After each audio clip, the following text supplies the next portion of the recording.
గౌరవించుకొని వాటిని నిమజ్జనం చేస్తారు.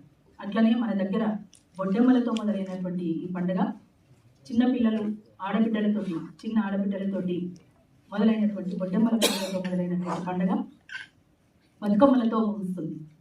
మనందరికీ తెలిసింది, ఇచ్చుకుంటున్నమ్మా వాయనం పుచ్చుకుంటున్నమ్మా వాయనం అంటూ నవధాన్యాలతోటి సత్తిముద్ద కానీ మరీద ముద్ద కానీ ప్రమాదంగా ఇవాళ మన ముందుకు వస్తున్నటువంటిది. వీటికి కులాలను, వీటికి మతాలను, వీటికి అంటును, వీటికి ముట్టును ఇవన్నీ కూడా చేర్చి కొంతమందిని దూరం చేస్తున్నటువంటి పరిస్థితి కూడా ఉంది, దూరం చేసిన పరిస్థితి. అందుకనే బహుజన బతుకమ్మ అందరినీ కలుపుకుంటూ, ఒకరు కాదు ఇద్దరు కాదు, ఎస్సీ ఎస్టీ బీసీ మైనారిటీ ఆదివాసీ బిడ్డలతో సహా అందరినీ కలుపుకుంటూ ముందుకు కొనసాగుతున్నటువంటి పరిస్థితిలో కొన్ని విజయాల్ని కూడా బహుజన బతుకమ్మ చూసి చూపించింది సమాజానికి.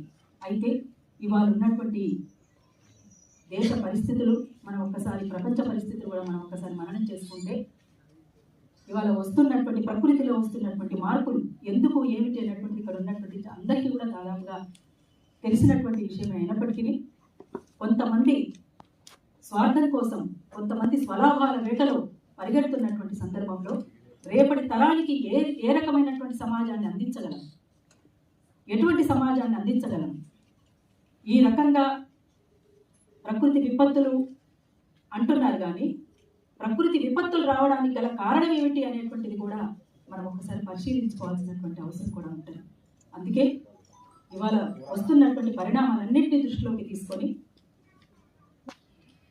ఇక్కడ ప్రకృతి విధ్వంసం కాకుండా, పర్యావరణ విధ్వంసం కాకుండా ఈ సమాజాన్ని రక్షించుకోవాల్సినటువంటి బాధ్యత మనందరి మీద ఉంది. అడవులను ఒకవైపున నరికేస్తూ, అడవుల్లోని వనరుల సంపదని కొల్లగొడుతూ, కొంతమందికి వాటిని కట్టబెడుతూ వాళ్ళ స్వార్థం కోసం ఈ సమాజాన్ని బలి చేస్తున్నటువంటి పరిస్థితి మనం చూస్తూ ఉన్నాం. అసలు ఈనాటి తరమే కాదు, రేపటి తరం ఏమైపోయింది, అసలు ఈనాటి తరానికే ఏముంది అనేటువంటిది ఒక ప్రశ్న. అసలు రేపటి తరం గురించి ఆలోచించే వాళ్ళు ఎవరు అనేటువంటిది ఇంకొక ప్రశ్న. అందుకని మనం ఒక్కసారి ఇవన్నింటినీ పరిగణలోకి తీసుకొని ఈ విషయాలపైన ఇప్పుడు మాట్లాడబోయేటువంటి మిత్రులందరూ కూడా, పెద్దలందరూ కూడా అలా 2 నిమిషాలు మాట్లాడాల్సిందిగా మిత్రులందరికీ కూడా నేను సవినయంగా కోరుతున్నాను. ముందుగా మేడం రాధారాణి గారిని వచ్చి తన సందేశాన్ని ఇవ్వాల్సిందిగా కోరుతున్నాను. Madam please.